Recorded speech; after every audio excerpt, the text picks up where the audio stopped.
अगर 26 वर्ष पूर्व उत्तराखंड राज्य आंदोलन की चिंगारी न फूटी होती तो आज देश में ढंगल गांव का एक युवा आईएएस ऑफिसर होता या फिर रसायन क्षेत्र में वैज्ञानिक होता।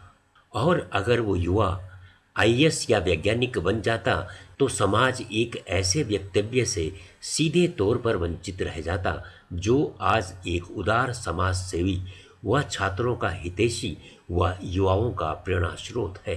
यहाँ बात उत्तराखंड के पौड़ी गढ़वाल जिले के धुमाकोट तहसील के एक युवा रघुवीर बिष्ट की हो रही है। रघुवीर बिष्ट, जिसने मात्र 25 वर्ष की अवस्था में गाजियाबाद में जमीन व भवन बनाकर अपना स्कूल स्थापित कर दिया था। रघुवीर बिष्ट अगर राजनीति में न आए होते तो शिक्षा जगत में आज इनका अपना विश्वविद्यालय होता। मेरा नाम रघुवीर सिंह बिष्ट, ग्राम ढंगल गांव, पट्टी इडिया कोटतल्ला, तहसील धुमाकोट, जिला पौड़ी गढ़वाल। मेरी प्राथमिक शिक्षा अपने ही गांव के नजदीक राजकीय प्राथमिक विद्यालय खालूखेत में हुई और वहीं से राजकीय उच्चतर माध्यमिक विद्यालय खालूखेत से मैंने हाई स्कूल किया। नजदीक इंटरमीडिएट कॉलेज न होने के कारण मैंने 11वीं और 12वीं जनता इंटर कॉलेज अंदरौली से की।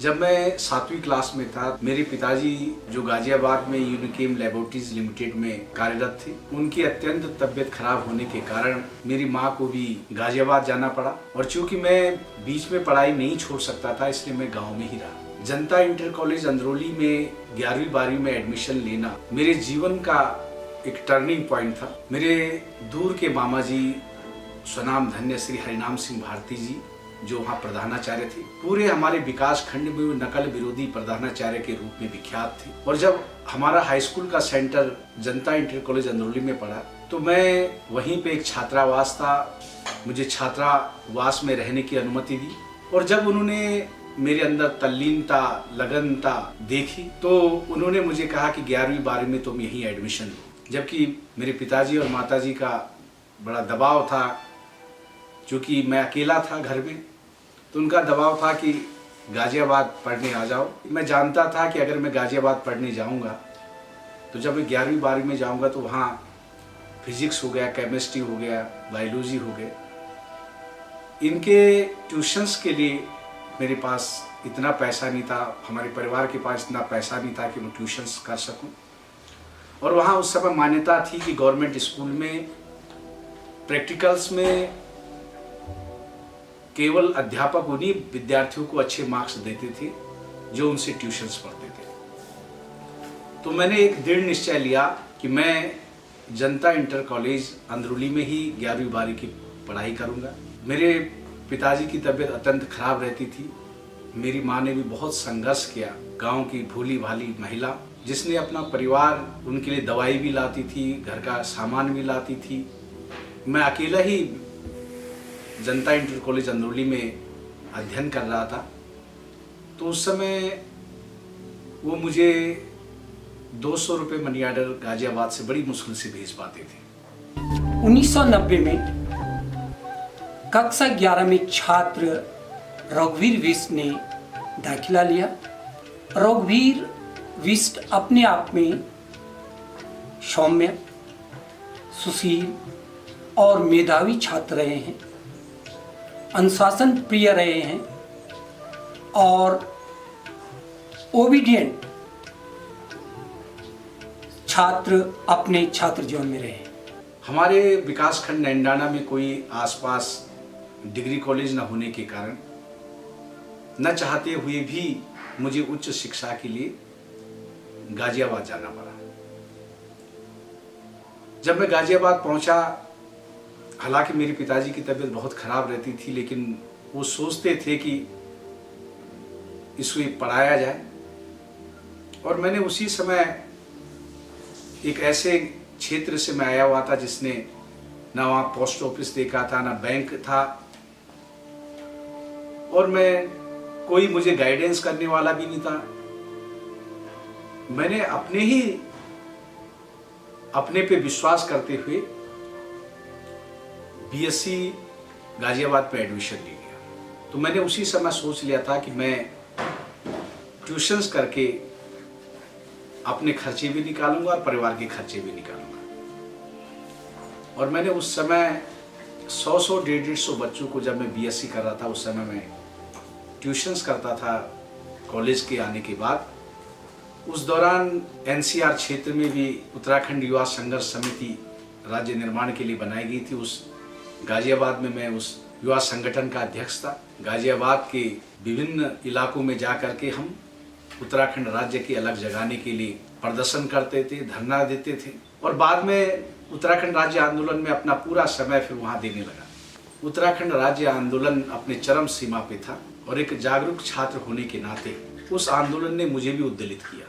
मैं एक अंतर्मुखी छात्र था और मेरे व्यक्तित्व को निखारने में मेरे एक परम मित्र जो मेरे कॉलेज के सहपाठी थे, mister Pankaj Jha, assistant income tax commissioner थे, उसने मेरे व्यक्तित्व को निखारने में बहुत महत्वपूर्ण भूमिका निभाई थी। उस दौरान मैं अपने क्षेत्र के नैनारा विकास क्षेत्र के अनेक राजकीय और जनता इंटर कॉलेजों में गया, जहां पृथक उत्तराखंड राज्य आंदोलन के लिए अपनी आवाज़ बुलंद छात्रों से करवाता था। और उस दौरान पर्वतीय गांधी के नाम से विख्यात इंद्रमणि बडोनी जी भी हमारे धुमाकोट में आए थे। मुझे उनके सभा में संबोधित करने का भी सुअवसर प्राप्त हुआ।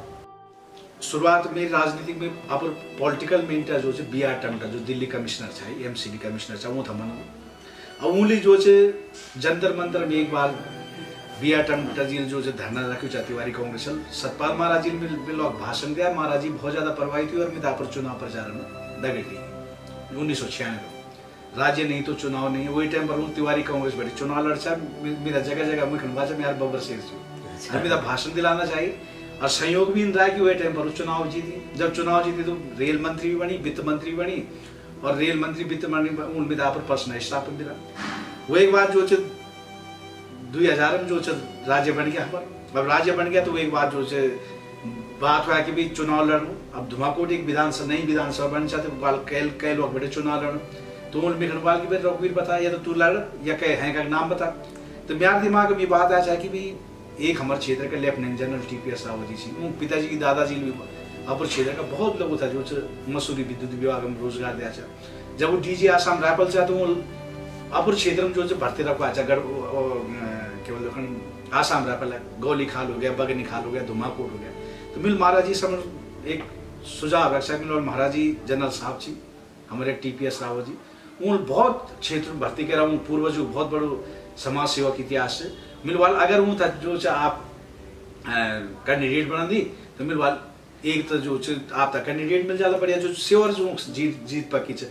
और दूसरे मिलवाल जनरल खंडूरी जी जो बीजेपी मेजर जनरल रहेंगे वो से एक बड़ पद रहेंगे लेफ्टिनेंट जनरल। अगर कांग्रेस में आ जाती तो कांग्रेस में जो पूर्व सैनिकों वर्षों से बढ़ जाला आप तो ये एक श्रेय चल जाओ।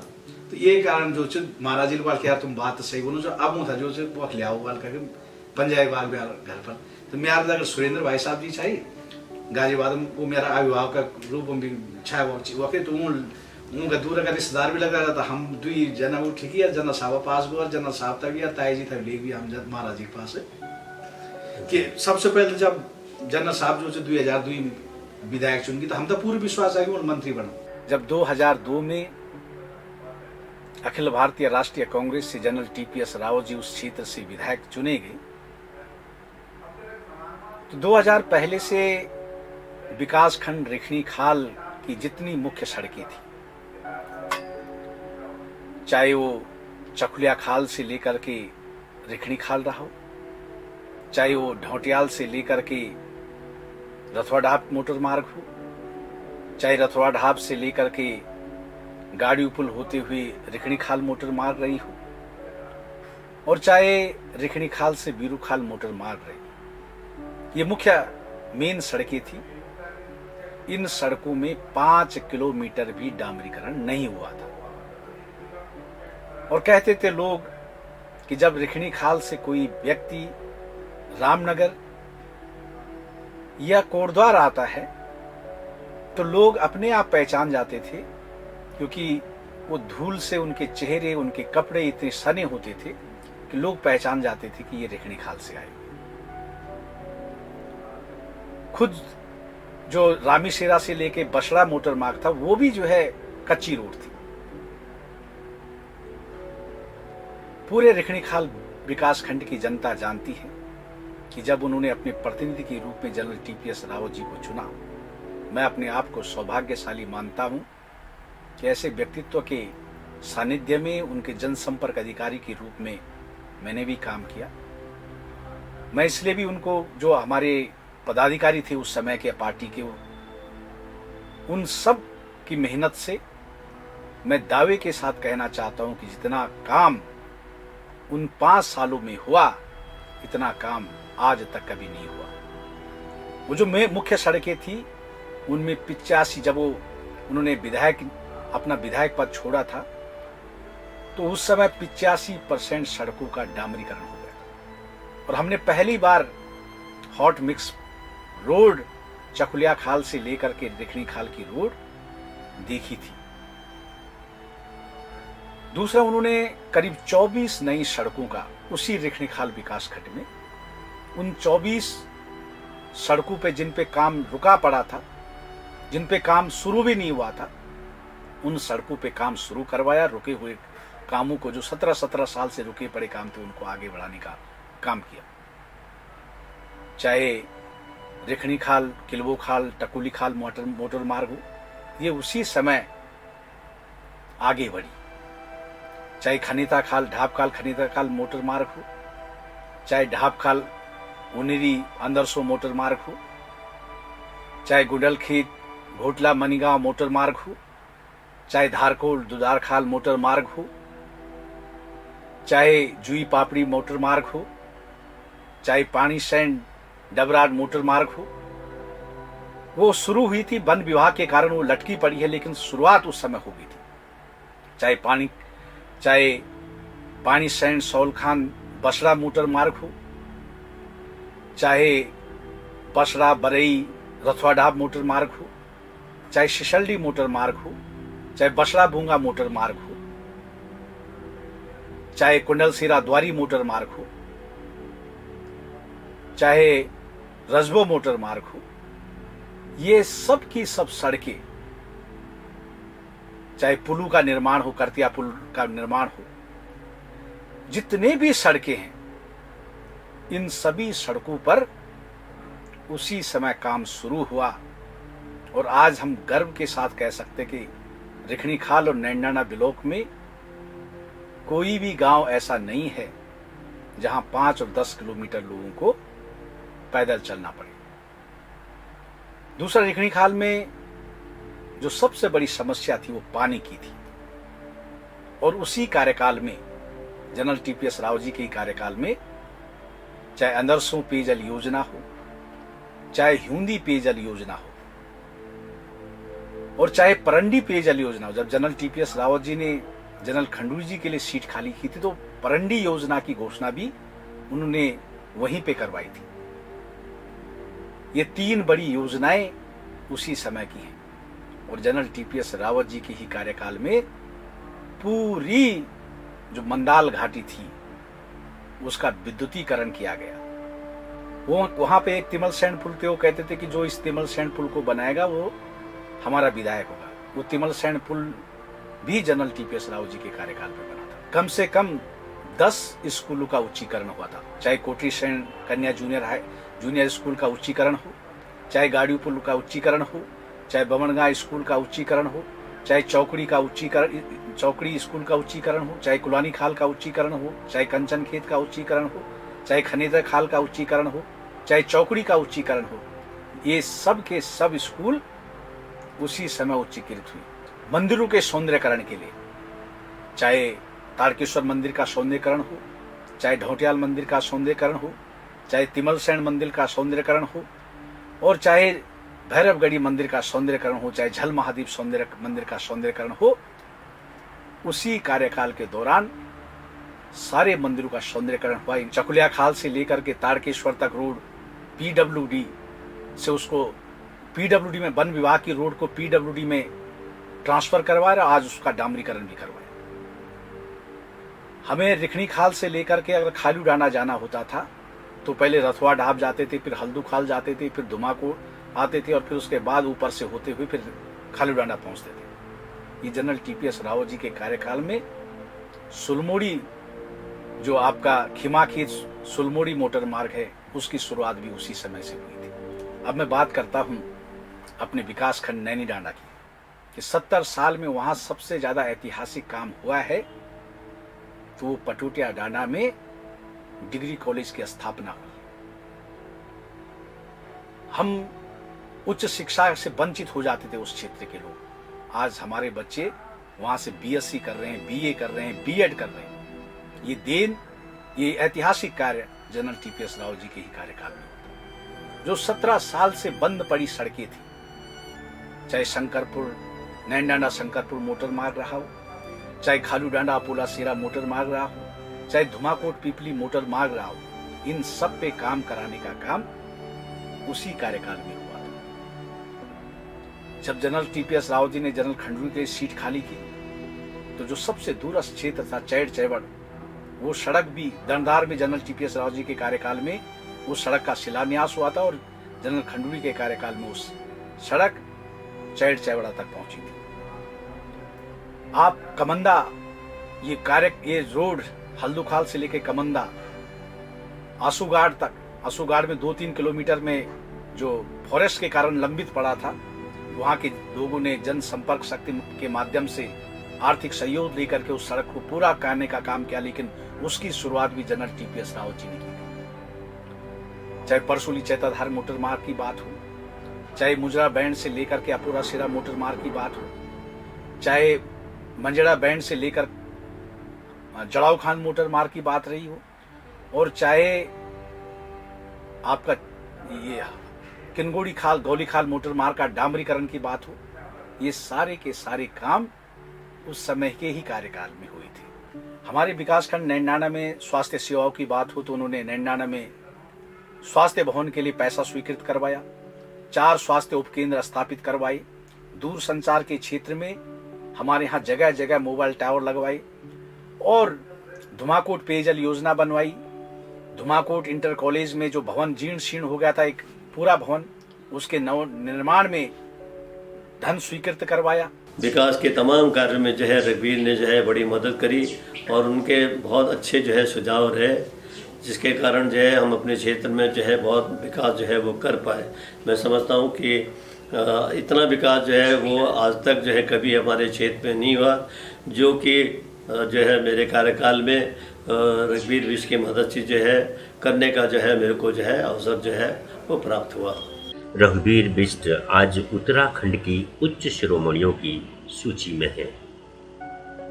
वो आज संस्कृति, इतिहास, अध्यात्म और राजनीति के प्रखर प्रवक्ता माने जाते हैं। कि रावी की रवानी बदलेगी, सतलज का मुहाना बदलेगा, गर्जोश तेरे होश राहे तस्वीर का जामा बदलेगा। बेजार न हो, बेजार न हो, ये सारा फसाना बदलेगा। कुछ तुम बदलो, कुछ हम बदले, तंतोरे जमाना बदलेगा। रघुवीर बिष्ट गरीब बच्चों के बीच में अपना जन्मदिन मनाते हैं, गरीब कन्याओं का विवाह करवाते हैं, प्रतिभाओं को सम्मान देते हैं, उस हर व्यक्ति की वो मदद करते हैं जिसे मदद की ज़रूरत होती है। वो हवा बनकर खुशियों का संदेश फैलाते हैं, सूखी ज़मीन पर बादल बनकर बरस जाते हैं। वो उपलब्धियों के बहते दरिया हैं, वो ज्ञान के सागर हैं। सब कुछ हासिल करने के बाद भी वो कहते हैं कि अभी तो और मंजिलें तय करनी बाकी है। इच्छा है इस जन्मभूमि पर 7-7 बार जन्म ले हम, 7-7 बार इसी सेवा में जीवन अर्पण कर दे हम। भाइयों, बहनों, बुजुर्गों, नौजवान साथियों, संस्कृति किसी राष्ट्र की रीढ़ की हड्डी होती है। Culture is the backbone of nation. जिस प्रकार रीढ़ की हड्डी के बगैर मनुष्य का जीवन व्यर्थ है, उस प्रकार संस्कृति के बगैर भी राष्ट्र की कल्पना व्यर्थ है। ये संस्कृति हमें पहचान कराती है देवभूमि उत्तराखंड की, और हम तो अपने आप को गौरवान्वित महसूस करते हैं कि भारतीय संस्कृति का उद्गम देवभूमि उत्तराखंड से हुआ है। यहाँ के ऋषि मुनियों ने हिमालय की कंदराओं में जाकर के पूरे विश्व के लिए कामना की है कि सर्वे भवन्तु सुखिनः, सर्वे सन्तु निरामया, सर्वे भद्राणि पश्यन्तु मा कश्चित् दुःखभाग् भवेत्।